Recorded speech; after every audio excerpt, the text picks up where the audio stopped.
Assalamualaikum warahmatullahi wabarakatuh. Selamat pagi kepada Ustazah dan semua rakan. Saya Farna Imita Rahman, wakil daripada AP19 akan membuat pembentangan ulasan filem Korean. Berikut merupakan ahli kumpulan kami iaitu Alif Hakimi, Nur Rahman, Nurin Najwa, Muhammad Hafizuddin, Aisyah Fahana dan Nurin Syuhada. Untuk sinopsis, filem Korean ini adalah bergenre horror daripada Indonesia dan telah ditayangkan pada tahun 2022. Filem ini diterbitkan oleh Jenanti Rona dan dibintangi oleh pelakon-pelakon hebat seperti Zulfa Maharani, Omar Daniel, Arini Hakyuper serta bintang ternama Indonesia yang lain. Berdasarkan daripada filem Korean ini, pada suatu hari, seorang pelajar baru bernama Yolanda diterima masuk di asrama tersebut. Dan Zahra dilantik untuk membantu Yolanda menyesuaikan diri dengan kehidupan di situ. Walau bagaimanapun, keadaan yang pada mulanya tenang bertukar menjadi huru-hara apabila Ustaz Jelani memaksa pelajar-pelajar tersebut melakukan ritual Korean. Kononnya, sebagai salah satu syarat bergraduat. Semenjak daripada itu, Zahra dan pelajar-pelajar lain mulai diganggu bayangan jin yang menyerupai diri mereka dan mengganggu ketenteraman di situ. Filem ini mengisahkan tentang kehidupan Zahra iaitu Zulfa Maharani yang kehidupannya berubah setelah dirinya bertemu dengan siswi baru bernama Yolanda iaitu Arini Hakyu yang ternyata boleh melakukan ritual pemanggilan Korean. Mari kita saksikan bersama sedikit tayangan yang telah kami sediakan.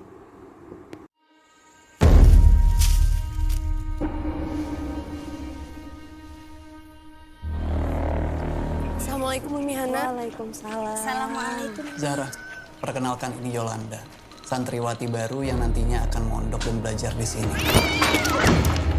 Jimat, gua jaga diri. Cing, ciripit, tulang bajing, kacapit.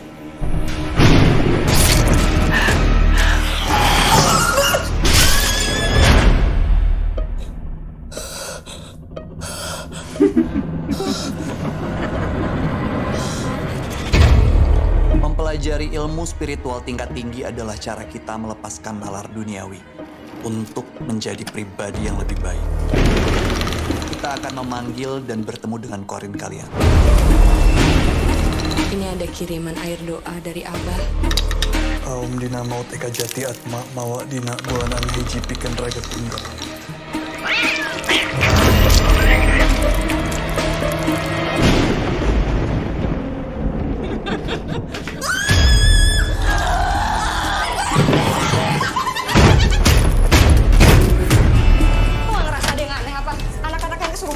Disuruh masuk ke pondok, terus mereka juga ngumpulin kain kafan yang sama. Umi yang jaga pesantren dan asrama ini. Kalian teh tanggung jawab Umi. Emang ya, cewek yang gak perawan itu emang gak bisa dipercaya.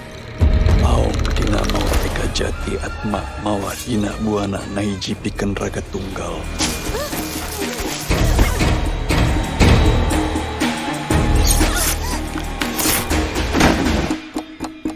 Ra, kita harus berani lawannya.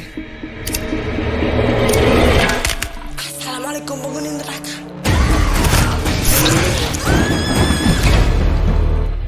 Adab dan etika merupakan konsep yang penting dalam kehidupan beragama dan bermasyarakat. Etika adalah norma dan peraturan yang membimbing cara orang bertindak dalam masyarakat dan mereka mempunyai perkara yang baik dan buruk. Ianya terdiri daripada prinsip dan peraturan moral yang menentukan tingkah laku manusia dalam kehidupan bermasyarakat. Fokus utama etika ialah kejujuran, integriti, tanggungjawab, empati, toleransi dan keadilan. Etika dan moral adalah tidak sama. Moral menentukan bagaimana seseorang harus hidup, apa yang boleh dan apa yang tidak boleh dilakukan. Manakala etika pula, ia membantu kita memahami sesuatu perkara. Adab merujuk kepada sifat baik dan berbudi bahasa terhadap Allah Subhanahu Wa Taala, manusia dan semua makhluk yang lain. Daripada filem Korean ini, kami dapat menghuraikan jenis-jenis adab yang terdapat dalam filem ini. Dan kami dapat menghuraikan 7 jenis adab. Dan yang pertama adalah adab dan patuh kepada ibu bapa akan suruhan mereka untuk menuntut ilmu. Adab mentaati ibu bapa adalah dengan bermaksud tindakan yang menghormati akan permintaan mereka. Dan adab mentaati arahan dan suruhan ibu bapa adalah adab yang terpenting dan harus dijunjung tinggi sebagai seorang anak.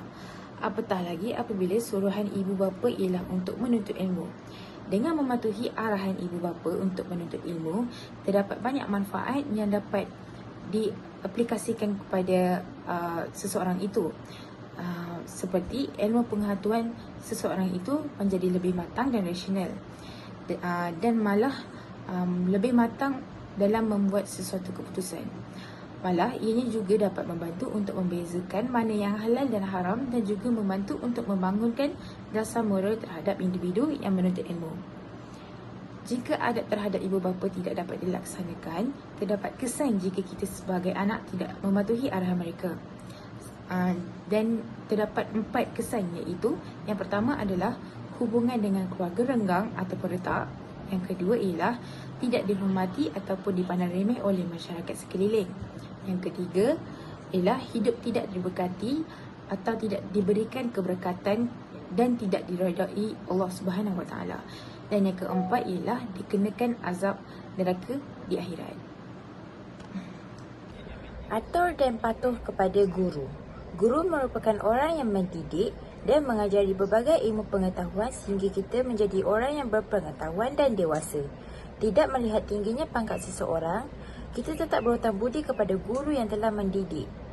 Islam mengajarkan untuk berbakti kepada guru. Guru mengajar manusia untuk beriman, bertakwa, memahami baik dan buruk serta bertanggungjawab menyampaikan ilmu pengetahuan. Berdasarkan filem yang dikaji iaitu Corin, terdapat beberapa adab kepada guru yang patut kita contohi. Antara amalan yang boleh diamalkan ialah ketika Ustaz Jalani meminta pertolongan Zahra untuk membantu Yolanda iaitu murid baru yang baru berpindah ke sekolah tersebut. Di babak tersebut, Zahra akur dan berbesar hati untuk membantu Yolanda atas arahan Ustaz Jalani. Seterusnya, ketika babak Ustaz Jalani memasuki bilik darjah tersebut, semua pelajarnya berdiri dan mengucapkan salam kepada beliau sebagai tanda menghormati guru mereka. Berbakti kepada guru dapat melebur dosa yang telah dilakukan. Seterusnya, berbakti kepada guru akan mendapat kedudukan dan meningkatkan darjat di hadapan Allah SWT. Ketika berbakti kepada guru, Allah SWT akan melancarkan rezeki kita. Selain itu, dengan berbakti kepada guru, membuat kita diberkati dan mendapat manfaat ilmu. Hormat dan patuh kepada guru harus diterapkan dalam kehidupan sehari-hari kita, baik ketika bertemu di sekolah maupun di luar. Yang seterusnya, menghormati dan akur kepada suami. Adab yang dapat membantu isteri untuk menghormati dan akur kepada suami ialah dengan cara bersopan santun dan menghargai orang lain. Bercakap dengan suami dengan cara yang sopan dan menghargai akan membantu membina hubungan yang menghormati antara satu sama lain. Bercakap dengan terbuka tentang apa yang anda harapkan daripada suami anda adalah cara yang terbaik untuk membina hubungan yang baik. Sedutan daripada filem Corin, Umi Hana, isteri kepada Ustaz Jalani, menghormati keputusan suaminya ketika dia bertanyakan soalan tentang pekerjaannya di sekolah dan menawarkan diri untuk membantu suaminya untuk berhubung dengan pelajar di sekolah tersebut jika menghadapi sebarang kesulitan dalam berkomunikasi bersama Ustaz Jalani. Demikian tawaran untuk membantu, Ustaz Jalani menolak tawaran daripada isterinya dan menegaskan bahawa beliau mampu untuk menguruskan pelajarnya sendiri. Saya akan membentangkan tentang isu berani untuk membanteras perkara yang salah dan bercanggah demi kepentingan pelbagai pihak. Sebagai seorang Muslim, tugas utama adalah dengan menegakkan kebenaran, keadilan dan kebaikan yang sesuai dengan ajaran agama Islam. Sangat penting untuk menjauhi dan menghindari tindakan yang bertentangan dengan ajaran agama Islam. Kita haruslah berpegang teguh pada nilai-nilai Islam yang mendorong kita untuk bertindak dengan kebaikan, keadilan, kasih sayang dan kesabaran dalam pelbagai hal. Konsep atau alur cerita yang boleh saya ketengahkan adalah antaranya yang pertama, Ustaz Jalani seorang yang taksub dengan ilmu agama sehingga menyebabkan beliau salah anggap terhadap ilmu agama yang beliau pelajari. Menurut beliau, ilmu agama yang beliau ajari adalah benar, akan tetapi sebenarnya beliau telah menegakkan perkara yang salah dan bertentangan dengan ajaran agama Islam. Seterusnya, semua pelajar di sekolah pondok itu dipaksa oleh Ustaz Jilani untuk mengikuti upacara pemujaan Corin, iaitu pemujaan pendamping. Mereka semua dipaksa dan diugut untuk mengikuti bacaan yang disebut oleh Ustaz Jilani supaya mereka lulus ujian akhir. Kesan daripada itu, Ustaz Jilani telah melanggar nilai-nilai dan prinsip agama yang mengajarkan kebaikan, moral dan keadilan. Tindakan seperti ini seharusnya tidak dianjurkan dalam Islam kerana akan merosakkan kehidupan peribadi, sosial dan masyarakat. Selain daripada itu, kehidupan juga akan turut kacau bilau. Konteks berdasarkan isi berani untuk membanteras perkara yang salah dan bercanggah demi kepentingan pelbagai pihak daripada filem ini ialah Zara sangat takut untuk mengatakan perkara yang benar kepada warden atau dikenali sebagai Umi kerana dia takut tiada siapa yang percaya apa yang dia nyatakan. Yolanda turut berani membanteras perkara yang salah dan bercanggah dengan perginya dia ke pejabat Ustaz Jilani untuk mencari doa untuk dia dan rakan-rakannya supaya tidak terjadinya perkara seperti dirasuk oleh pendamping mereka yang telah dipuja oleh Ustaz Jilani. Salah satu aspek penting dalam kehidupan manusia ialah kepercayaan kepada Tuhan. Banyak orang menggunakan kepercayaan ini sebagai langkah spiritual untuk mencari kebijaksanaan, ketenangan dan perhubungan dengan sesuatu yang lebih besar daripada diri sendiri. Tergantung kepada agama dan kepercayaan masing-masing, kepercayaan kepada Tuhan mencakup pelbagai idea dan kepercayaan. Berdasarkan filem Corin ini, nilai kepercayaan dan ketaatan kepada Tuhan dapat dilihat dalam banyak babak. Ia boleh dilihat melalui perwatakan watak utama filem ini iaitu Zahra. Zahra seorang yang taat kepada Allah SWT. Dia selalu solat, membaca Al-Quran dan bersopan santun dengan orang sekelilingnya. Selain daripada itu, nilai ini juga dapat dilihat melalui cara bagaimana Yolanda berbalik semula kepada agama apabila dia terperangkap dalam situasi yang sukar. Ini dapat dilihat dalam salah satu babak filem ini apabila Yolanda dihalang oleh jin Corinnya yang untuk bergerak. Yolanda terus membaca ayat-ayat suci Al-Quran untuk membebaskan dirinya. Berikut merupakan kesan-kesan jika tidak percaya kepada Tuhan. Hidup tidak tenteram, hubungan sosial terganggu, ketidakmampuan untuk menjadi yakin dan persepsi negatif daripada masyarakat. Assalamualaikum dan salam sejahtera. Nama saya Nur Rahman bin Mukhtar dan hari ini saya akan menceritakan tentang satu nilai murni yang sangat penting untuk kita terapkan di dalam diri kita dan aplikasikan ke dunia yang nyata. Nilai murni itu adalah sifat kasih dan cinta terhadap haiwan peliharaan. Selepas cerita Corin, 1 jam cerita Corin dimainkan, terdapat satu klip video yang kami ingin kupas berkaitan dengan sifat kasih dan cinta terhadap haiwan. Dibawa di mana Gigi, haiwan peliharaan milik si gendis, seekor kucing, dibunuh oleh Corin Icha. Gendis terduduk meraung dan meratapi kematian Gigi yang sangat-sangat tragis itu. Gendis terus melulu ke Yolanda dan mengacurkan pisau untuk membunuh Yolanda kerana Gendis berfikiran bahawa Yolanda yang membunuh Gigi.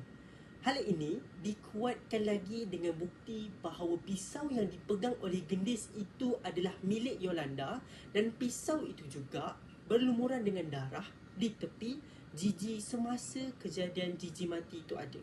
Sebab tu Gendis ingin membunuh Yolanda tanpa rasa bersalah. Dari adegan ini, kita dapat tafsirkan yang jelas bahawa Gendis sangat sayang dan cinta terhadap Gigi.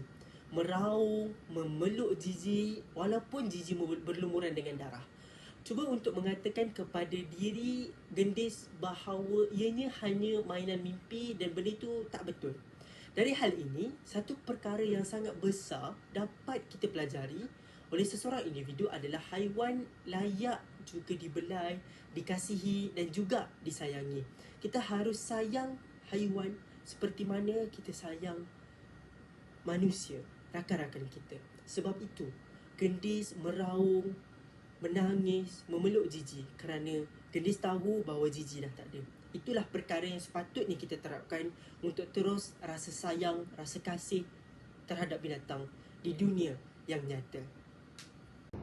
Sifat kasihan dan simpati yang penuh di dalam diri merupakan sifat kualiti yang mampu mengubah cara kita berinteraksi dengan dunia di sekitar kita.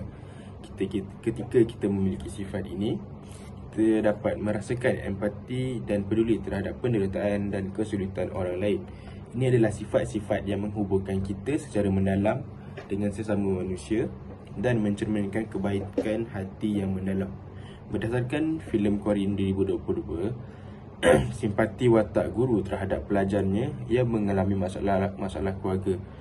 Guru tersebut memberikan perhatian khusus kepada pelajar tersebut dan membantu pelajar tersebut untuk mengatasi masalahnya. Selain itu, kasih sayang dan simpati watak pasangan suami isteri terhadap satu sama lain. Watak tersebut memberikan sokongan dan perhatian khusus kepada pasangannya dalam situasi yang sukar. Kedua sifat kasihan dan simpati ini menunjukkan betapa pentingnya kasih sayang dan simpati dalam kehidupan manusia untuk membina kehubungan yang sihat dan harmoni. Selain itu, dalam filem Korean 2022, terdapat beberapa watak yang mempunyai sifat kasihan dan simpati.